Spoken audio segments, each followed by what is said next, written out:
Last summer, on account of the lumber and feed business being pretty good back home in Ohio, I decided I'd like to see France again after 10, 11 years, beginning with Normandy and the beaches where we landed on D-Day and the days right after.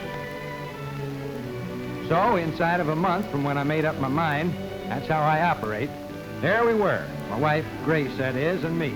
There we were, driving right up practically to Omaha Beach.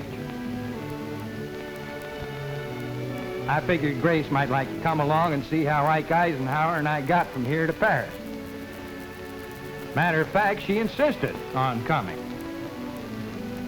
Well, there it was, the main American beach, peaceful and quiet, although there's wreckage still in the water. But on June 6, 1944, there were minefields that began offshore and continued right up to the cliffs. And in the cliffs, gun emplacements, some of them still there. Murderous 88s that raked the incoming troops, those that got through the outer minefield. I came in on D-Day +3. There was still fireworks. Reinforcements, men and supplies, the channel was jammed with them.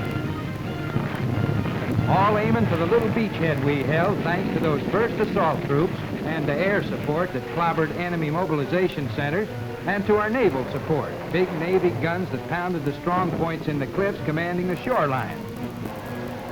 So this was where we poured in and spread out from, this and Utah, a few miles south. And as our fellows were trying to work their way through the minefields and the shell fire, the British and Canadians and Free French and all, they were facing the same thing a few miles north. Above the sand, there's rough stone. It's tough just walking on it today, but when they were shooting at you at the same time, it was tougher. And the bunkers they shot from, steel and concrete with walls 4 feet thick, those bunkers had to be taken, and they were. Looking at them now, you wonder how it was ever done.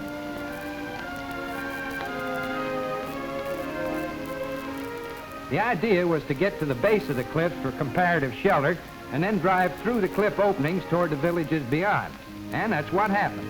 And before everything around here was finally cleaned up, well, in the American Military Cemetery high up over Omaha Beach, there's more than 9,000 GIs.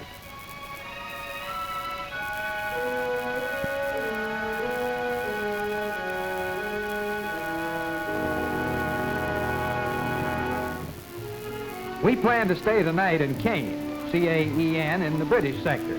I understand some French, but I can't pronounce it. There was a big concentration of enemy troops here, and 11 years later, the French are still putting together what was torn apart by bombs in 11 minutes one June morning.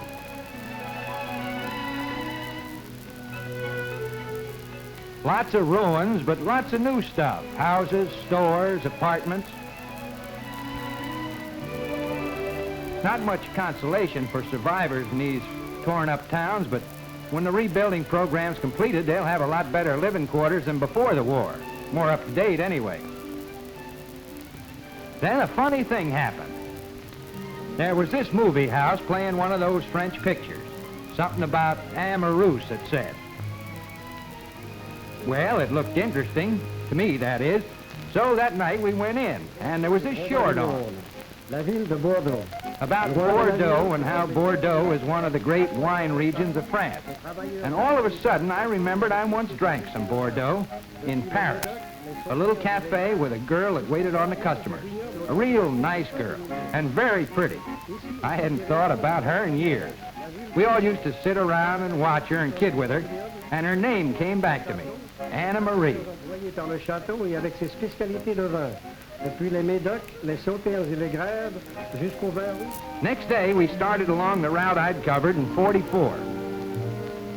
St. Lo is another town that took a beating.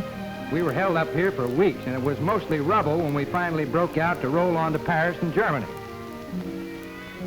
Some of the new construction's modern, some of it typically old-time French. But the thing that gets you all over France, the churches. No sooner did they fix up the ones that were ruined in World War I than along come World War II. They try to rebuild everything exactly like it was, using old plans and drawings and trying to match what's still left because these churches are historic. And a big cathedral like this, well, they told Grace and me it'll take another 20 years to put it all back to rights. And on the way out of town, what with the new streets and buildings, I had to ask directions. And this girl that I asked, yep, she reminded me of Anna Marie. Anna Marie was a brunette, but this girl had the same, well, sweet kind of face. And as I looked at her, I figured I'd like to take a look at Anna Marie again. I told Grace about it, and you know, Grace thought the whole idea was silly. So we went on toward Vire, another place we had to fight for the last time I did a tour of France. Same story here as everywhere else in Normandy. Everything new. And mostly they try to rebuild as things were. Same type of buildings, just better construction and up-to-date conveniences and wider streets. It was a Sunday afternoon when we got to Vire, and there was a kind of carnival going on.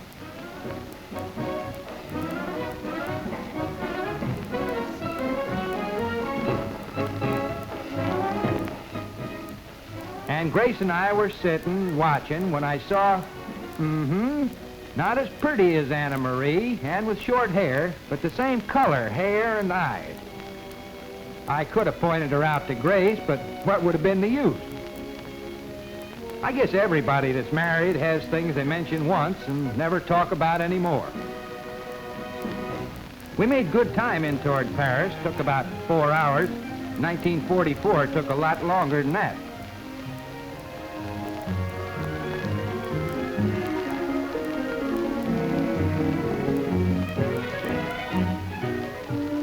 As we got closer to Paris, Grace began to mention how she'd like to go shopping. Maybe I should have offered to go with her, but what with one thing and another, she decided that next morning she'd go off on her own. So that left me to see the sights, but not the Eiffel Tower or the Louvre. Out of the subway, the metro they call it, and there I was, back again. Everything familiar. Place Pigalle, Pig Alley in GI language. And not far away, well, that was where a certain little cafe used to be. It was still there. And who did I spot behind the bar but Anna Marie's uncle? He remembered me right away. Okay, maybe not right away, but when I reminded him how I used to sit around with the boys and pass the time of day, it all came back to him. He was sure glad to see me again. So I ordered some Bordeaux like before, and a woman brought it like before, only before it was a pretty girl. Then the question I'd been waiting to ask, Anna Marie, where was she now? Right here, he said, and he called her. The woman I just saw. It couldn't be Anna Marie, but it was. Her nice long hair, gone. And her figure. Well, say Straguer or something. I had a date with Grace for lunch anyway. You know, you think 10 years is a short while, but a lot of things can change in 10 years. I'm glad I brought Grace along with me. Matter of fact, I wouldn't want to be here without her, or anywhere else.